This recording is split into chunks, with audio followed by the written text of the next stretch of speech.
Jami' artinya diambil dari kata Jumat, karena ada masjid yang tidak jami', masjid yang tidak ada solat Jumatnya, cuma ada solat subuh, zuhur, asar, maghrib, isya, namanya masjid, tidak ada jami'nya. Sedangkan ini masjid jami', masjid yang ada subuh, zuhur, asar, maghrib, isya, dan ada jami', ada Jumatnya. Al-ula, al-ula artinya yang pertama, berdasarkan firman Allah, walal akhiratu khairul laka minal ula. Kalau pakai alif ula, tapi kalau pakai ain al-ula artinya tinggi. Jadi kedua-dua maknanya baik.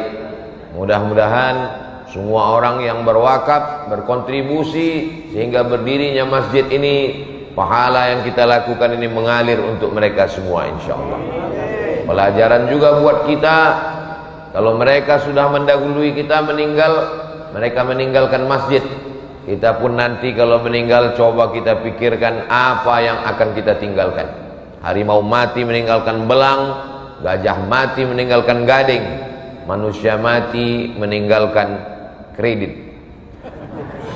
Jangan sampai kita mati meninggalkan hutang.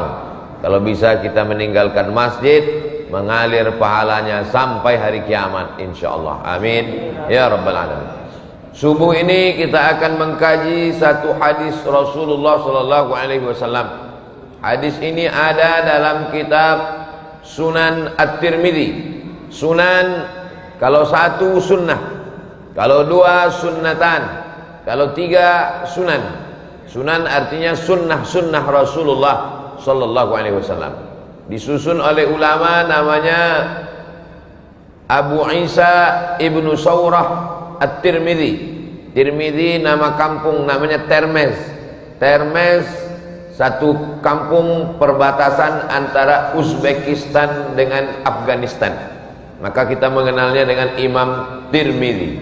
Banyak orang Indonesia mengambil nama ini. Di kampung saya saja banyak sekali, Pak Tirmizi, Tarmizi, Tirmizi, Turmuzi. Tiga-tiganya betul. Tirmizi, Tarmizi, Turmuzi. Tiga-tiganya tidak ada yang salah. Karena memang kata Termes bisa dibaca dengan tiga versi. Tarmizi, Tirmizi, Turmuzi. Ini menunjukkan bahwa untuk menjadi ulama, menyusun hadis tidak mesti orang Arab. Imam Abu Isa ibn Saurah At-Tirmidzi bukan orang Arab. Dia berasal dari Uzbekistan dan Afghanistan. Begitu juga dengan Imam Al-Bukhari. Bukhari dari kata Bukhara.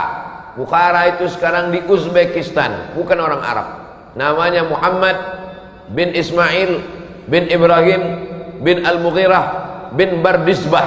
Bardisbah kakeknya yang kelima mu'allaf masuk Islam. Jadi kalau ada di antara kita yang merasa kecil hati, kami ini bukan orang Arab, kami ini bukan keturunan daripada Jazirah Arab, kami ini orang Kalimantan, orang Balikpapan, saya orang Sumatera, tapi kita semua diikat dengan satu ikatan, asyhadu an la ilaha illallah wa asyhadu anna Muhammadan Rasulullah sallallahu alaihi wasallam. La farqa bainal arabi wal ajam. Tak ada beda antara Arab dengan yang bukan Arab. Wala farqa bainal abyadi wal aswad. Tak ada beda antara yang kulit putih dan kulit hitam. Kullukum min Adam. Semua kamu dari Adam. Wa Adam min turab. Dan Adam diciptakan dari tanah. Dari tanah, berjalan di atas tanah, akan mati masuk ke lubang tanah dan akan dimakan cacing tanah. Kalau kebetulan matinya di tanah. Kalau mati di laut, dimakan ikan hiu. Hadis ini diriwayatkan dari sahabat Nabi, namanya Abdullah bin Abbas. Adat kita kalau menyebut nama sahabat Nabi, ujungnya taraddaw, memuji, mendoakan radhiyallahu anhu. Makanya kalau kita salat tarawih, al-khalifatul awwal sayyiduna Abu Bakrin as-Siddiq radhiyallahu anhu. Langsung keluar teh manis. Sahabat Nabi yang meriwayatkan hadis ini namanya Abdullah bin Abbas radhiyallahu anhuma. Abdullah sahabat Nabi, ayahnya pun Abbas, sahabat Nabi. Maka keduanya kita sebut radhiyallahu anhuma. Dia mendengarkan hadis Nabi sallallahu alaihi wasallam. Qala Rasulullah sallallahu alaihi wasallam. Rasulullah bersabda, apa kata Nabi?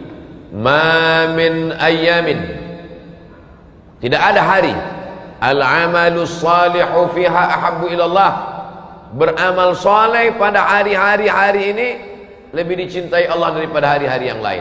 Min hadhil ayyamil ashri, 10 hari.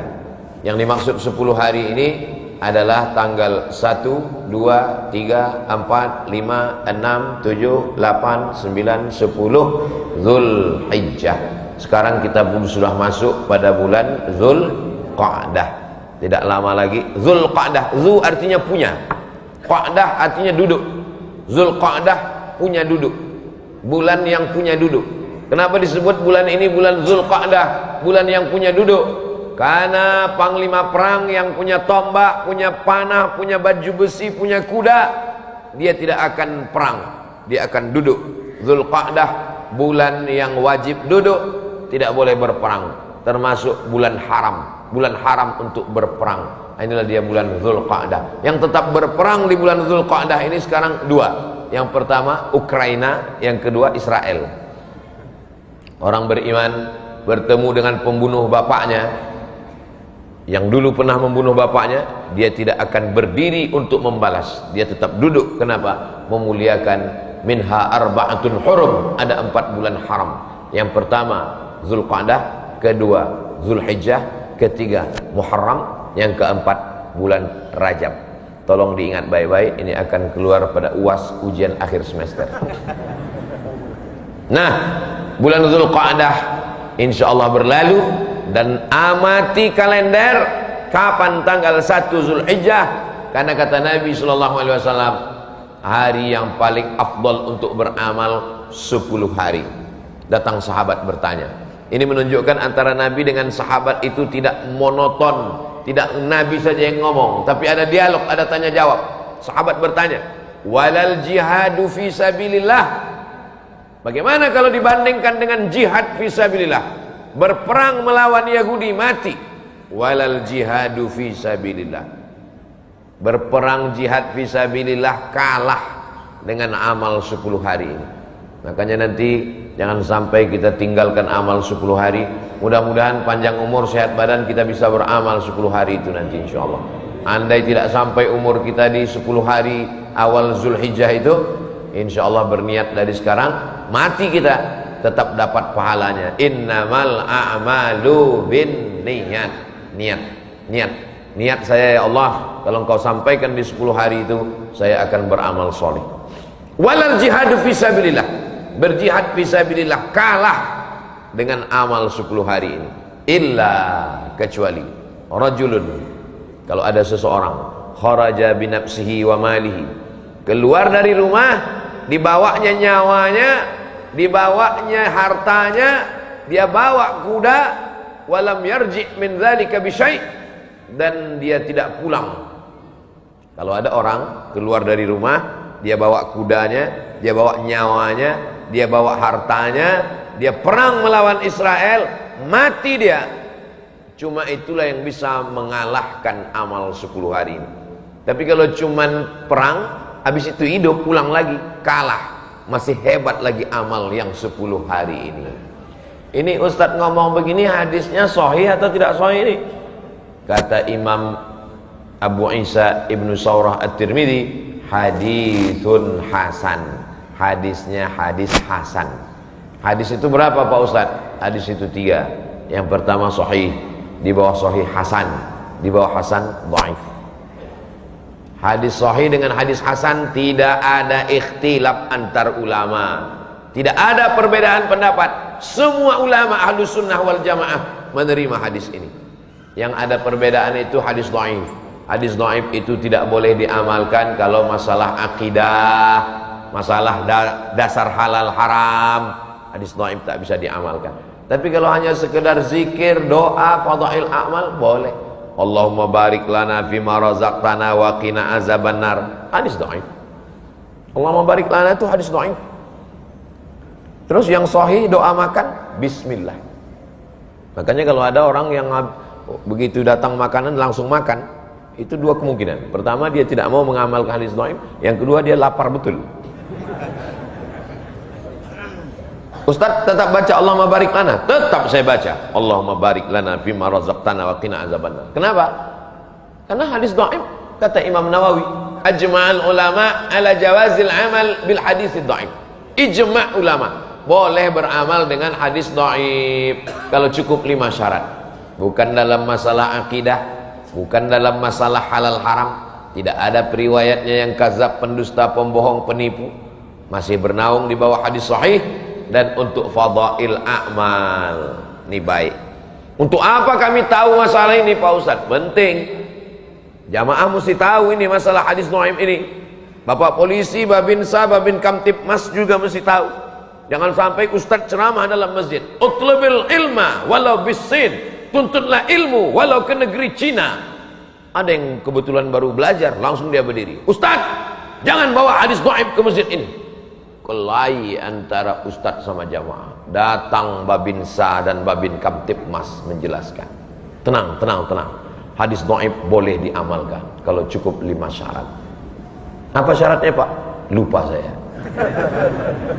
Bukan dalam masalah akidah, bukan dalam masalah halal haram, tidak ada periwayatnya yang kazab, penipu, pendusta, pembohong, masih bernaung di bawah hadis sahih. Dan untuk fadail amal, motivasi beramal, tuntutlah ilmu walau ke negeri Cina. Apa salahnya motivasi beramal? Dulu kita disuruh ke negeri Cina, sekarang nggak perlu karena Cinanya udah datang ke sini. Bapak Ibu yang dimuliakan Allah Subhanahu wa taala. Nah, berdasarkan hadis ini maka kita beramal 10 hari itu. Amalnya apa? Nabi tidak ada menyebutkan amalnya apa. Tapi di antara amal yang banyak ini, amal yang paling afdal adalah puasa. Kenapa puasa amal paling afdal? Puasa amal yang paling minim riaknya. Kalau sholat riaknya besar. Abdul Somad masuk ke dalam masjid Jami Al-Ula, Allahu Akbar, Yasin wal Quranil Hakim, tegaknya lama. Kalau pas sholat dilihat orang, pas sholat di kamar kul huwallah 1 nafas. Riaknya banyak. Haji paling banyak riaknya. Store ONH tahun 2024, berangkat 2040. Setiap hari ngomong, doakan ya, saya mau berangkat haji nih, doakan ya. Dari 2024 sampai ke 2040, 2039 meninggal. Riaknya besar. Tapi kalau puasa, orang tidak tahu kita puasa. Yang tahu hanya kita dengan Allah Subhanahu wa taala. Itu kenapa puasa itu amal yang paling afdal. Kenapa puasa amal yang paling hebat? Karena puasa meniru perbuatan Allah Subhanahu wa taala. Allah tidak makan, Allah tidak minum, Allah tidak menikah, Allah tidak punya istri, Allah tidak punya anak. Lam yalid walam yulad walam yakul lahu kufuwan ahad. Maka puasa itu dinisbatkan kepada Allah. Apa kata Allah? As-saumu li. Puasa itu untukku. Allah tidak berhajat kepada puasa. Allah tidak perlu puasa kita. Allah tidak membutuhkan puasa. Lalu apa makna Allah mengatakan puasamu untukku? Ta'zim. Karena Allah memuliakan ibadah puasa. Jadi nanti ibu-ibu yang kemarin punya hutang 7 hari, Ramadan kemarin ada hutang 7 hari, di Syawal mau diganti nggak jadi-jadi. Kenapa? Undangan halal bihalal terus. Syawal mau diganti nggak jadi-jadi. Kenapa? 2 kemungkinan. Kalau nggak bertamu atau didatangi tamu. Bertamu ke rumah orang sedang puasa, puasanya dibatalkan. Kenapa? Lauknya enak. Kita sedang puasa, datang tamu, nggak enak, nggak menghormati tamu, akhirnya nggak puasa. Nah, inilah kesempatan untuk mengganti puasa nanti di bulan Zulhijjah. Caranya saya berniat puasa qadha. Cukup niatnya itu saja. Perempuan yang mengganti puasanya tinggal Ramadan kemarin 1 sampai 9 Zulhijjah, niatnya niat puasa qadha, maka dia dapat 3. Pertama, qadhanya lunas. Kedua, dapat pahala puasa afdal awal Zulhijjah. Ketiga, kalau kebetulan hari Senin, dapat pahala puasa Senin. Kalau kebetulan hari Kamis, dapat pahala puasa Kamis. Pahalanya 3. Melaksanakan puasa awal Zulhijjah jatuh pada hari Senin, qadanya lunas, Seninnya dapat, dan dapat pahala puasa awal bulan Zulhijjah.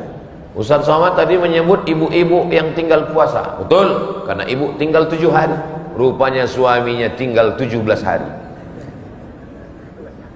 Karena suami laki-laki tidak halangan, mohon maaf, tapi ternyata berat kerjanya, musafir, sakit, lupa mengqadha kesempatan di awal Zulhijjah. Mudah-mudahan panjang umur, sehat badan. Inilah amal yang paling afdal. Saya nggak bisa puasa Pak Ustadz, kena gula akut, diabetes mellitus, kena penyakit mah akut, usus bolong, kena penyakit buah pinggang, na'udzubillah. Yang tidak sanggup puasa, nanti jangan bersedih, jangan berkecil hati, banyak-banyak sholat sunnah pagi. Sholat awal di waktu pagi namanya sholat sunat isyraq. Insya Allah kita akan laksanakan sholat sunat isyraq. Di Balikpapan maghribnya jam berapa? 6.15. 6.15. Nanti kita jam 6.15 sholat sunat isyraq.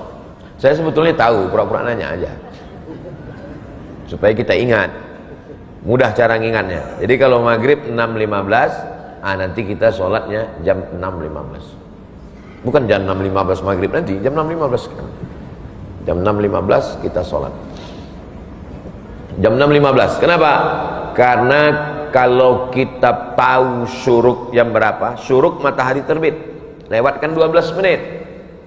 Melihat matahari terbit lagi, nunggu matahari lewat 12 menit lagi. Kenapa tidak boleh sholat waktu matahari terbit? Karena waktu matahari terbit dipakai mereka dulu jahiliyah menyembah Lata, Uzza, Manat, Hubal, Jibti, Taghut, Naham. Ini matahari, ini bumi, ini bumi terbit matahari. Waktu matahari terbit, mereka menyembah Lata, Uzza, Manat, Hubal, Jibti, Taghut, Naham. Makanya tidak boleh sholat ketika matahari terbit, dikhawatirkan menyerupai tasyabuh dengan perbuatan orang musyrik jahiliyah. Apa pelajaran dari sini? Pelajaran bahwa orang musyrik jahiliyah bangun pagi sebelum matahari terbit. Makanya kalau ada orang sekarang bangun jam 8, itu lebih parah dari Abu Lahab dan Abu Jahal. Nanti di akhirat ketemu, kata Abu Lahab, aku aja bangun pagi, gitu dia. Kau lebih parah dari aku lagi, gitu. Kau masuk surga karena syafaat Nabi Muhammad sallallahu alaihi wasallam. Mudah cara ngingatnya. Ingat maghrib jam berapa? Maghrib jam 6.15. Salat sunat isyraq jam 6.15. Syaratnya 3. Man shalla subha fi jama'atin, salat subuhnya berjamaah di masjid. Summa qa'ada yazkurullah, duduk. Habis salat duduk. Kalau ada pengajian, dengar pengajian. Kalau tidak ada pengajian, baca Quran. Tak bisa baca Quran, zikir. Tak bisa zikir, mati aja. Tunggu. Mati itu maksudnya tidur. Duduk. Kalau duduk wudhu tidak batal Pak Ustadz. Kalau duduk tidak batal walaupun ngences dan berbunyi, nggak batal. Dengan syarat jangan bersandar. Tapi kalau bersandar dia batal. Kenapa kalau bersandar batal? Karena orang yang tidak bersandar itu bertumpu di bawah, lubang anginnya rapat, nggak akan keluar. Tapi kalau dia bersandar, maka tidak bertumpu, terjadi kebocoran gas kecil. Dia tidak mencium, kawan pingsan. Begitu juga kalau telungkup ke depan, terbuka dia, atau ke belakang. Makanya kalau orang naik mobil, saya naik mobil dari penginapan ke masjid, tertidur saya, batal. Kenapa? Karena bersandar. Tapi kalau tidak bersandar, tak batal. Tapi kalau di mobil payah nggak bersandar, pasti bersandar. Tadi Ustadz kesini kok enggak uduk? Saya nggak tidur. Di jalan tadi saya nggak tidur. Berat juga mata saya lawan tak tidur. Sampai sini makanya sholat sunat. Sholat subuh berjamaah, duduk berzikir dengan Allah sampai terbit matahari, 3 syarat. Salat sunat isyraq 2 rakaat. Pahalanya kanat lahu ka ajri hajjatin wa umrah. Dapat pahala seperti haji dan umrah. Tamah, sempurna. Makanya nanti kita akan salat sunat isyraq 2 rakaat. 6.15 kita salat sunat isyraq. Usolli sunnatal isyraq raka'ataini lillahi ta'ala. Ketika Bapak Ibu semua sedang salat sunat isyraq, saat itulah saya pulang dari belakang. Makanya tadi kami nanya-nanya, mana jalan pulang sini? Oh, udah. Mobil dulu disiapkan standby di belakang. Nah, ini salat sunat yang pertama. Lalu salat duha di mana Pak Ustaz? Salat duha waktunya panjang. Dari mulai 6.15 sampai 10 menit menjelang azan zuhur. Zuhur sekarang di Balikpapan jam berapa? 12.10. 12.13. Jam 12:03, jam 12 pas sudah mulai tidak lagi boleh sholat. Kenapa? Karena orang kafir musyrik jahiliyah beribadah 3 kali. Ketika terbit matahari, tergelincir matahari, tenggelam matahari. Maka 3 waktu ini kita tidak boleh sholat. Habis subuh, menjelang zuhur, dan habis asar tak boleh sholat. Kenapa? Karena dikhawatirkan menyerupai jahiliyah. Apa pelajaran dari sini? Sejahat-jahatnya jahiliyah masih beribadah 3 kali. Makanya kalau ada suami ibu cuman sholat Jumat, apalagi Idul Adha, lebih parah dari Abu Lahab, Abu Jahal. Mudah-mudahan saudara kita yang belum sholat dibukakan pintu hidayah untuk sholat. Amin ya rabbal alamin. Nah, jadi sholat duha itu bedanya dengan sholat sunan isyraq. Kalau sholat subuhnya berjamaah di masjid, tidak keluar masjid habis sholat subuh sampai terbit matahari, namanya isyraq. Tapi kalau sholatnya di rumah, tidak ke masjid, hari libur, tidak berzikir, habis itu dia sholat, namanya sholat duha. Jangan karena nunggu jam 9 lalu tidak sholat di rumah. Berangkat kerja jam 7 ke kantor, sampai di kantor orang ngantri panjang. Pas ditanya, kenapa kamu ngantri panjang? Pegawainya sedang sholat duha, makan duit haram. Pegawai, PNS, ASN, BUMN, pelayan masyarakat, ngurus orang banyak, sholat duha di musola. Salah, karena kamu dibayar setiap menit pakai duit rakyat, APBD, APBN. Maka sholat duhanya di rumah sebelum berangkat. Jam berapa berangkat? Jam 7, setengah 7 sudah bisa sholat duha 2 rakaat. Berangkat kerja, bismillahirrahmanirrahim, la haula wa la quwata illa billah. Ini kadang banyak juga pegawai ini izinnya ke kawan, nanti kalau ada yang nanya bilang kau sholat duha ya. Lalu ditanya, rupanya nyantai di warung kopi. Kau tadi katanya duha. Iya, duhanya 2 rakaat, di sini 20 rakaat. Jangan bermain-main dengan ibadah kepada Allah Subhanahu wa taala, karena setiap menit, setiap detik hembusan nafas kita akan dituntut di hadapan Allah. La tus'alunna yauma idzin 'anin na'im. Jadi Pak Ustadz kalau jam 11 masih bisa sholat duha, 11.30 masih bisa sholat duha, 12 kurang 15 masih bisa sholat duha, pagi, siang, agak siang sholat duha, dari zuhur ke asar tergantung. Masuk ke dalam masjid, idza dakhala ahadukumul masjid, kalau kamu masuk masjid fala yajlis, jangan duduk, hatta yusolli raka'ataini, salat sunat 2 rakaat, salat sunat tahiyatul masjid, salat sunat isyraq, salat sunat duha, salat sunat awwabin, salat sunat tahiyatul masjid. Salat sunat ada yang terikat dengan waktu, tahajud malam tidak bisa digeser siang, duha pagi tidak bisa digeser petang. Tapi ada sholat sunat yang tidak terikat waktu kapanpun. Sholat sunat hajat, kebetulan lagi ada hajat, usolli sunnatal hajat raka'ataini lillahi ta'ala. Apa hajatmu? Hajat saya Pak Ustadz, biar supaya dimudahkan Allah segala urusan. Mudah-mudahan Allah memudahkan segala urusan dunia, urusan akhirat kita insyaallah. Amin ya rabbal alamin. Sholat sunat. Wa minal laili, dari sebagian malam, fatahajjat, bangun, lawan kantuk, tahajud. Usolli sunnatat tahajud raka'ataini lillahi ta'ala. Tapi kalau bisa malam jangan langsung tahajud, salat sunat wudu dulu. Habis sholat sunat wudu, sholat sunat taubat. Habis sholat sunat taubat, sholat sunat tahajud. Habis sholat sunat tahajud, sholat sunat hajat. Habis sholat sunat tahajat, tutup dengan sholat sunat witir. Habis itu berzikir. 3. Istighfar, sholawat, la ilaha illallah. Astaghfirullahalazim alladzi la ilaha illa huwal hayyul qayyum wa atubu ilaih. Shalawat. Allahumma salli ala sayyidina Muhammad wa ala ali sayyidina Muhammad. Afdalul dzikri fa'lam annahu la ilaha illallah. Begitulah kita beribadah kepada Allah Subhanahu wa taala. Mudah-mudahan kita diberikan istiqomah iman dan Islam.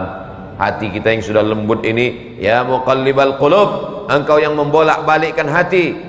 Ketika kami sedang di masjid bersama jamaah, hati kami lembut mau beribadah. Ketika di luar masjid sendirian di tempat yang tak baik, bersama orang yang tak baik, di momen yang tak baik, di waktu yang tak baik, kita selalu ingin selalu bersama dengan orang baik, di tempat yang baik, di momen yang baik, beramal dengan yang baik, mati dalam keadaan baik. Allahumma khtim lana bi husnil khatimah wa la taqtim alaina bi su'il khatimah. Pak Ustadz, saya tidak sanggup puasa salat sunat, tidak sanggup banyak salat sunat, banyak-banyak membaca Al-Quran. Al-Quran. Cobalah tengok tiang-tiang masjid Jami' Al-Ula, Al-Qurannya banyak, rapi. Kalau dilihat dari susunannya nampaknya Qurannya jarang dibaca. Rapi Quran. Kenapa rapi Quran? Karena mau acara tablik akbar halal bihalal Ustadz Somad, maka disusun rapi, Quran bagus. Baca Al-Quran. Fa innahu ya'ti yaumal qiyamah. Kemarin sudah hatam Quran di bulan Ramadan. Syawal jarang buka Quran. Ini momennya, Zulhijjah, hatamkan lagi Al-Quran. 1 hari 1 juz. Kalau cuman 1 juz kecil Pak Ustadz. Kami di balik papan ini 3 juz. Juz mangga, juz melon, juz apel. Baca Al-Quran. Iqra'ul Quran. Baca Al-Quran. Fa innahu ya'ti yaumal qiyamah. Quran akan datang pada hari kiamat. Syafi'an li ashabi. Memberikan syafaat kepada orang-orang yang membaca Al-Quran. Pak Ustadz, ada orang yang ngomong ceramah katanya baca Quran kalau nggak tahu ya artinya nggak dapat pahala. Datang nenek-nenek umur 70 tahun nangis. Ustadz, saya dengar ada orang ceramah katanya kalau baca Quran nggak paham artinya nggak dapat pahala Pak Ustadz. Saya umur sudah 70 tahun baca Quran tuh nggak tahu artinya Pak Ustadz. Lalu saya bacakan ayat. Wa idza quri'al Quran, kalau ada orang baca Quran, fastami'u lahu, dengar baik-baik, wa ansitu, diam, la'allakum turhamun, kamu dapat rahmat. Ada orang baca Quran, dengar baik-baik, diam, dapat rahmat. Dengar aja dapat rahmat nih, apalagi baca. Oh gitu ya Pak Ustadz. Ya, akhirnya senang dia, nggak jadi dia nangis. Kalau yang nanya 70, sesuaikan jawaban dengan orang yang datang nanya ke kita. Itu namanya fikih dakwah.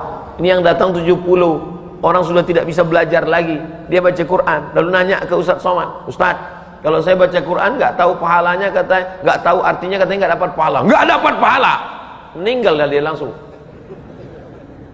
Mendengar aja baca Quran dapat pahala, apalagi membaca. Saya baca Quran tapi nggak lancar Pak Ustadz. La aqulu alif lam mim harf. Alif lam mim tidak dihitung 1 huruf. Alif 1 huruf, lam 1 huruf, mim 1 huruf. Wa likulli harfin asyru amsalha. 1 huruf dibalas 10. Alif lam mim 30. Yasin 20. Hitungan baca Quran itu bukan per kata, per huruf. Jadi kalau ada di antara bapak ibu yang tidak lancar baca Quran, itu pahalanya lebih banyak daripada yang lancar. Kalau lancar hurufnya sedikit, kalau tidak lancar alam nasrah. Begitulah agama Islam ini memberikan kabar gembira. Basyiru, berikan kabar gembira. La tunafiru, jangan buat orang lari dari agama. Yassiru, berikan kemudahan. Wala tunaffiru, jangan buat orang lari dari agama Allah. Jangan mempersulit orang, jangan membuat orang susah. Agama Islam agama yang mudah, tapi jangan dipermudah-mudah. Jangan gara-gara ini pesan Ustaz Somad, mudahkan. Datang orang mau ngaji, mau taubat. Saya berat sekali kalau sholat ini 5 waktu. Cukup 1 saja, Jumat cukup. Cukup apa? Cukup untuk masuk neraka jahanam. Nah, kita beribadah sesuai sudah ditunjukkan oleh Rasulullah SAW. Mendengar dapat pahala, baca dapat pahala. Yang lebih bagus lagi kalau faham. Beli Al-Quran yang ada tajwidnya, ada merah, ada hijau, ada kuning. Nun mati ketemu dengan qaf, min qablikum merah. Nun mati ketemu dengan ba, mim ba'dismuhu Ahmad. Ini Qur'annya bagus. Ada tajwidnya, ada terjemah perkataannya, ada asbabun nuzulnya, ada tafsirnya. Harganya cuma 150.000. Quran yang menjadi penghalang kita masuk neraka, yang menjadi dinding antara kita dengan neraka, cuma 150.000. Sementara sendal 500.000. Sekali pakai bawa ke masjid hilang.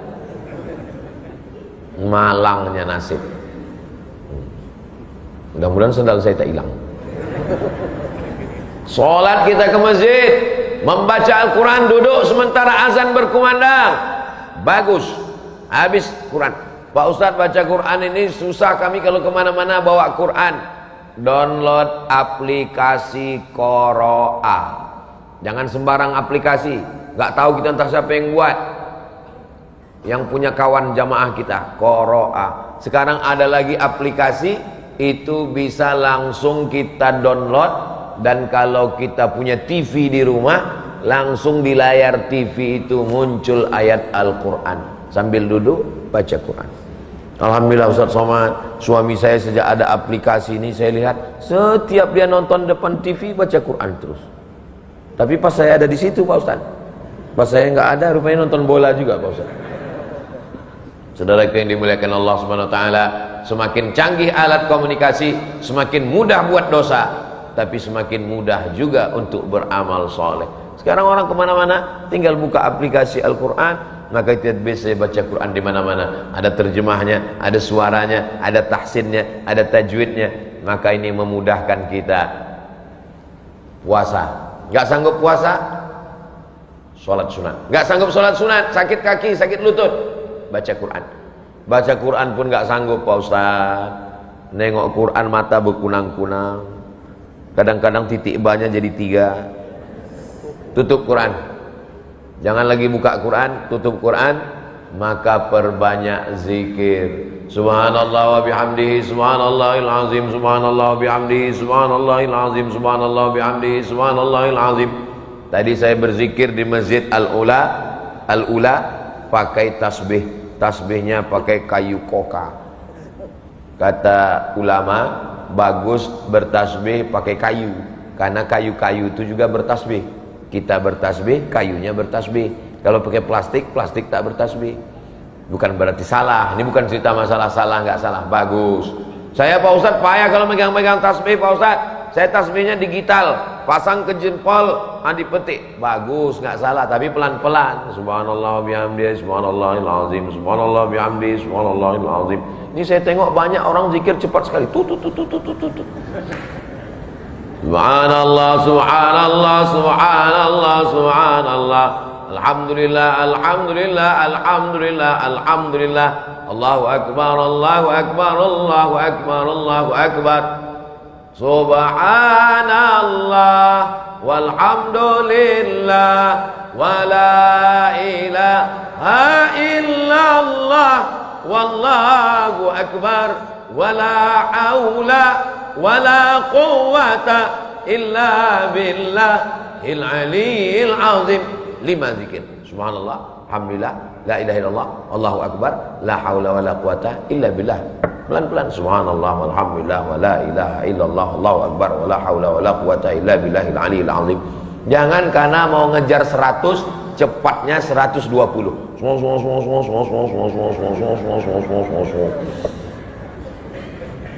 Astaghfirullahalazim, astaghfirullahalazim, astaghfirullahalazim, astaghfirullahalazim alladzi la ilaha illa huwal hayyul qayyum wa atubu ilaih. Man lazimal istighfar, siapa yang memperbanyak istighfar, istighfar, istighfar, tiga keutamaannya. Ja'alallahu lahu min kulli dhiqin makhraja, segala kesempitan hidupnya dapat solusi jalan keluar. Wa min kulli hammin faraja, segala kesempitannya diberikan kelapangan. Wa razaqahu min haitsu la yahtasib, diberi rezeki dari jalan yang tidak disangka-sangka. Astaghfirullahalazim, astaghfirullahalazim, astaghfirullahalazim, astaghfirullahalazim. Pelan-pelan beristighfar. Subhanallah wa bihamdihi subhanallahil azim, subhanallah wa bihamdihi subhanallahil azim. Kalimatani, dua kalimat, khafifatani alal lisan, ringan di lidah, thaqilatani fil mizan, berat pada mizan timbangan amal, habibatani ilar rahman, disukai Allah. Subhanallah wa bihamdihi subhanallahil azim, subhanallah wa bihamdihi subhanallahil azim, subhanallah wa bihamdihi subhanallahil azim. Tapi yang paling afdal di antara semuanya, afdalul zikri la ilaha illallah, la ilaha illallah, la ilaha illallah, la ilaha illallah. Saya zikirnya nggak mau kuat-kuat Pak Ustadz, mengganggu teman.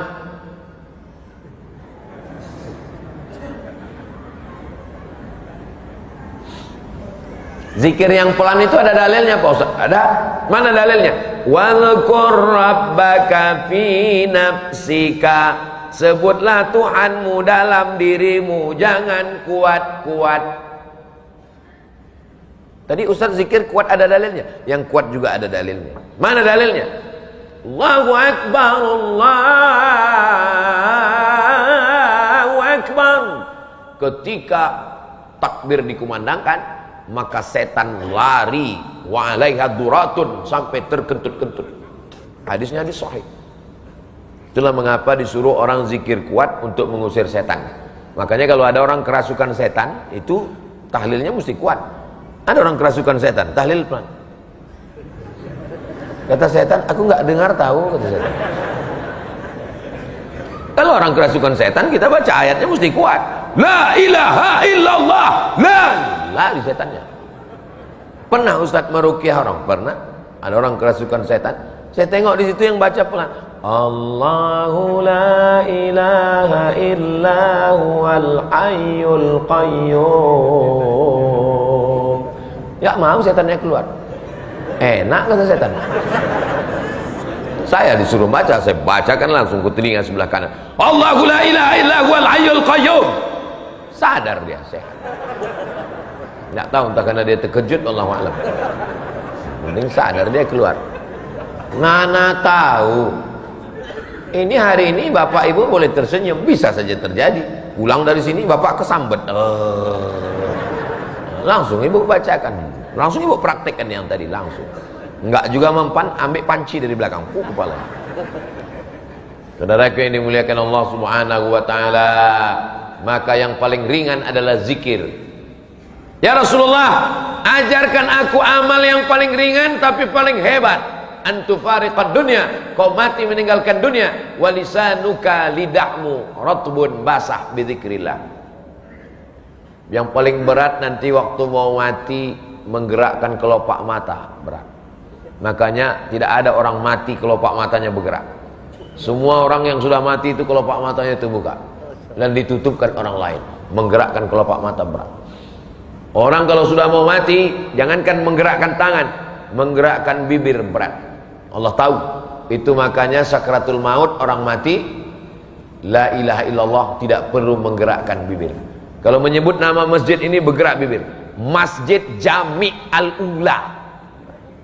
Tapi kalau la ilaha illallah, bibir tidak mesti bergerak, cukup lidah. La ilaha illallah. Mati. Menyebut nama Abdul Somad, mulut mesti bergerak. Abdul Somad. Tapi kalau menyebut la ilaha illallah, karena berat waktu sakaratul maut, cukup lidah saja. La ilaha illallah. Orang yang selalu berzikir la ilaha illallah insya Allah waktu matinya juga nanti kalimat terakhirnya adalah la ilaha illallah. Ibu kalau mau latihan-latihan bisa besok subuh. Besok subuh bangunkan bapak 3 kali, kalau nggak bangun bisikkan la ilaha illallah. Gimana? Ibu siap? Nah, hati-hati kalian Pak. Mereka sudah siap. Kematian yang paling indah adalah saat yang membisikkan ke telinga kita adalah orang yang terkasih dan tersayang. So sweet, Besti. Di saat dulu dia lahir, kita yang membisikkan ke telinganya, asyhadu an la ilaha illallah. Dia jugalah nanti yang akan membisikkan ke telinga kita saat kita akan sakaratul maut. Anak-anak kita, mudah-mudahan anak-anak kita ini nanti ingat. Jangan sampai waktu kita sakit ditelepon sama tetangga, bapak kau sakit, sebentar lagi meeting. Telepon anak kedua, ayah kau mau sakaratul maut, sebentar lagi mancing.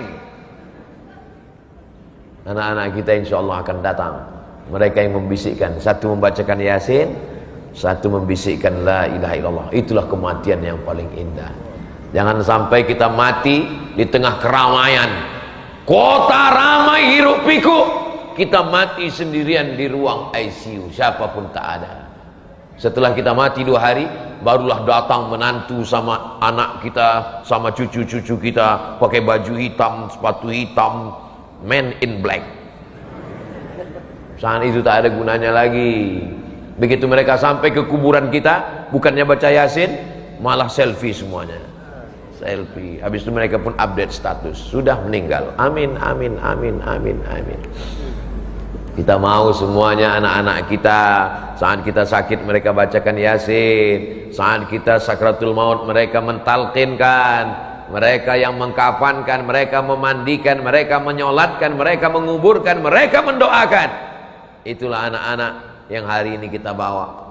Ada anak kecil, tengok Masya Allah, anak kecil, anak kecil, anak kecil, anak kecil. Semua kenapa Ustaz semangat sekarang ini? Saya semangat ini kan ada anak kecil. Kalau tua-tua semua saya tak semangat. Ustaz janganlah ngomong gitu Pak Ustaz, kami yang tua ini tersinggung. Mendengar pengajian Ustaz Somad itu kuncinya satu, jangan tersinggung. Karena beberapa jamaah tersinggung pulang meninggal. Saya sekarang ini tidak ada melihat orang tua. Ini yang saya lihat anak-anak muda semua. Karena kalau orang sholat berjamaah subuh, itu tanda dia anak muda. Tapi suami saya sudah tua Pak Ustaz. Dia sebenarnya tidak tua Bu. Dia adalah anak muda yang terjebak di tubuh yang tua. Casingnya aja yang 80, signalnya 18. Tapi kalau dia tidur sampai jam 8 nggak bangun, walaupun anak muda, itu adalah orang jompo. Muda tidak muda, lihat bagaimana dia ke masjid. Orang kalau ke masjid badannya sehat, otaknya sehat, pikirannya sehat, hatinya sehat. Kenapa? Karena dia berjalan kaki. Langkahkan kaki Anda 500 langkah sehari sebelum terkena osteoporosis. Bapak-bapak kemari sehat semua. Kenapa? Jalan kaki. Enggak Pak Ustaz, kami tadi naik sepeda motor. Setiap tetes bensinnya akan dibalas pahala oleh Allah Subhanahu wa taala. Enggak Pak Ustaz, saya pakai solar. Setiap tetes solarnya akan dibalas. Saya pakai Dexlite Pak Ustaz. Payah kali lah tausiahnya. Tidak ada yang sia-sia. Semua amal kebaikan kita dibalas Allah, kebaikan insyaallah. Amin ya rabbal alamin. Pak Ustaz, saya nggak bisa puasa. Sholat sunat juga nggak bisa tegak lama. Baca Quran juga nggak bisa Pak Ustaz. Berkunang-kunang hitam. Zikir, pejamkan mata zikir. Zikir pun nggak bisa Pak Ustaz. Ada sungai dekat sini. Laut, mantap, afdol. Maksudnya Pak Ustaz, ya apa lagi gunanya hidup? Campakkanlah ke laut. Udah lama ikan hiu itu merindukan dia. Ikan hiu itu dari tengah laut udah lama nengok dia. Hai brownies, gitu. Membuat macet balik papan aja. Buat semak dunia ini aja. Kasar sekali Ustaz Somad. Bukan kasar, supaya kita ini hidupnya lebih bermakna. Mudah-mudahan kita semua bisa mengisi 10 hari itu nanti insyaallah. Amin ya rabbal. Tapi di antara 10 hari itu yang paling hebat hari yang ke-9. Tanggal 1, tanggal 2, tanggal 3, tanggal 4, tanggal 5, tanggal 6, tanggal 7, tanggal 8, tanggal 9 paling the best, paling mantap. Kenapa? Yukaffirus sanatal madiyata wal baqiyata. Puasa tanggal 9 menghapuskan dosa setahun yang lalu dan setahun yang akan datang. Jangan lupa, malam tanggal 9 sebelum tidur malam usahakan mengingatkan teman, kawan, sahabat semua. Kalau bisa jam 4 itu bangunkan mereka untuk makan sahur semua. Bro, makan sahur. Bro, makan sahur. Bro, makan sahur. Habis itu dia pun tidur. Besok pagi ketemu semua orang puasa, dia tidak. Kau tadi malam yang bangunkan sahur kan? Iya. Kau nggak puasa? Aku hanya menunjukkan kepada kebaikan. Atakmurunan nasa bil birri. Apakah kau menyuruh orang buat baik? Wa tansawna anfusakum wa antum tatlunal kitab. Hanya nyuruh orang buat baik, tidak melakukan perbuatan baik, dilaknat Allah Subhanahu wa taala. Kabura maqtan indallah. Murka yang paling hebat, paling dahsyat, antaqulu ma la taf'alun, hanya ngomong tapi tidak mengamalkan. Doakan supaya Abdul Somad yang ceramah ini mengamalkan isi ceramahnya. Amin. Tanggal 9, jangan sampai tidak. Jadi Pak Ustadz, kalau tanggal 9 itu nanti kami puasa, niat ibu puasa qadha. Saya niat puasa qadha tanggal 9, qadhanya lunas, dapat pahala puasa tanggal 9, dapat pahala puasa Senin Kamis kalau kebetulan jatuh hari Senin atau hari Kamis, dan dapat pahala puasa 10 hari di bulan Zulhijjah. Tanggal 10, tanggal 10 tidak ada lagi puasa. Tanggal 10 puasa haram. Ada 5 hari haram puasa. Pertama, 1 Syawal. Kedua, 10 Zulhijjah. Ketiga, 11, 12, 13 hari tasyrik itu haram puasa. Kenapa? Karena 5 hari ini hari makan. Hari raya itu makan. Gak boleh orang hari raya perutnya lapar. Makan, makan, makan. Saya diet Pak Ustadz, paksa makan. Gak ada diet-diet, makan aja.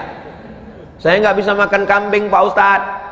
Kambing ini mengandung kolesterol. Ini kan pembodohan. Sejak kapan kambing mengandung kolesterol? Kambing itu mengandung anak kambing.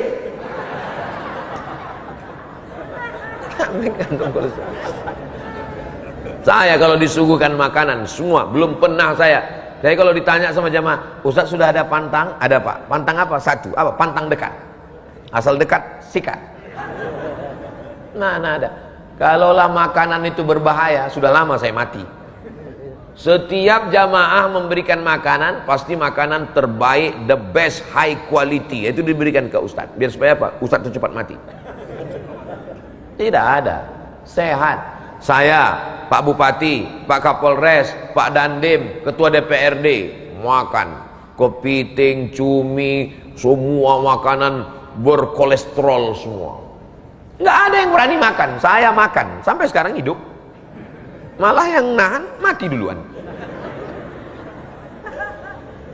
Pak Ustadz berani makan. Saya bilang kita baca doanya Pak. Apa doanya? Bismillahilladzi la yadurru ma'asmihi syai'un fil ardi wala fis sama. Dengan nama Allah, kusebut namamu ya Allah. Kalau sudah kusebut namamu, tidak ada satupun yang bisa menimbulkan mudarat fil ardi, di bumi maupun di langit. Semua makhluk yang di bumi, di langit tak bisa memudaratkan. Bismillah. Nanti kalau saya kumat Pak Ustadz, saya nggak tanggung jawab. Yang penting jangan banyak makanan itu tidak berbahaya. Saya berani ngomong gini, saya tanya dokter duluan. Kawan saya kan banyak dokter. Kata Pak Dokter, Ustadz makan aja, yang penting jangan banyak-banyak. Kulu, makanlah. Wasrabu, minumlah. Wala tusrifu, jangan berlebih-lebihan. Yang bahaya itu berlebih-lebihan. Makan secukupnya aja. Saya cukup Pak Ustadz, cukup agak 3 minggu. Secukupnya menurut tubuh kita. Kalau sudah lebih dari keperluan tubuh kita, itulah yang akan menjadi penyakit insya Allah. Akhirnya sampai juga jam 6.20. Itu maka dari tadi saya ingat. Ini perlu ditiru Masjid Jami Al-Ula, memasang jam di 2 tiang. Ini bagus. Supaya apa? Supaya khotib Jumat nggak kebingungan waktunya. Di beberapa masjid saya khutbah itu nggak ada jamnya, sehingga bingung kita. Nah ini bagus. Nah, jadi nengok langsung. Jadi khotib itu lihat, jamaah sekalian, marilah kita tengok selesai.